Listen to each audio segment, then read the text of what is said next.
Because you've been off the grid with that beard and the long hair for about 4 years now, so let's go at it. What the heck is going on with the world right now? If we turned upside down, you've got some yields in Europe that are below what our 10-year is yielding, which, as Mandy said, is an incredibly low 2.42%. Stocks continue to go up. The Fed is out there still continuing to ease. Where is the world right now economically?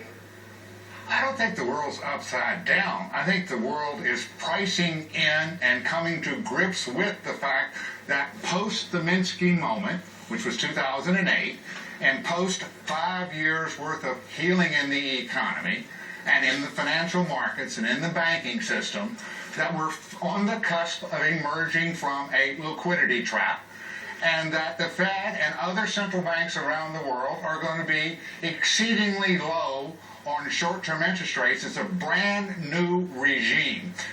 We are calling it here the new neutral, and I love the phrase. I've been writing about it for 10 years, and ultimately we had to get this point where the marketplace, broadly defined, all asset classes are accepting that cash, risk-free cash, trades at par, you get it back tomorrow, should not provide a real rate of return. It's preservation of capital, period.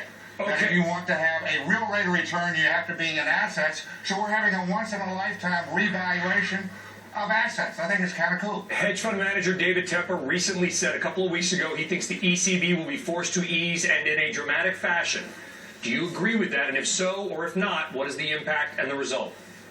They're actually very close to zero, so it's hard to be dramatic on their conventional policy rate.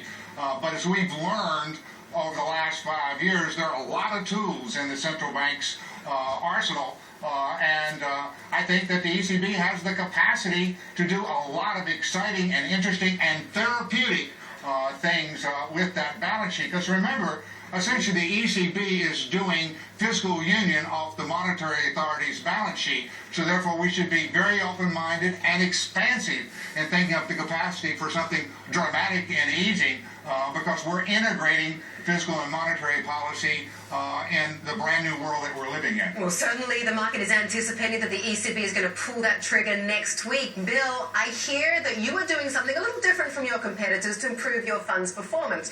You are betting on 5-year treasuries. You're betting that 5-year treasuries are going to do well because you think that the market is overestimating how much the Fed is going to raise rates. Explain.